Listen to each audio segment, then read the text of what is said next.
открываем банку с горошка после костра. Поехали. Сейчас. Интересно, Мы сделали какой там будет горошек? Делаю небольшое отверстие. И все отлично. Банка горела, так что будет очень сложно открыть. Интересно, какой будет горошек, черный или зеленый? Это обычно концентрированный горошек, консервированный вернее, который побывал в костре в течение получаса. Так, думает кто-то, что взорвется. Какие еще будут мнения? Я боюсь, что он уже не взорвется, потому что я сделал отверстие небольшое в нем. Мне интересно, он будет черный или зеленый? Черный, кажется, нет. Давай, скорей, открывай.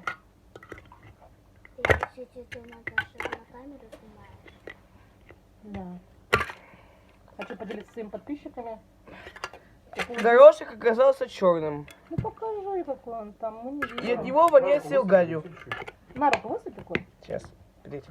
Я не опять. Ладно. Вот Вот такой вот черный горох. Вот такой черный горошек получился с такой консервной банки. Вот это да.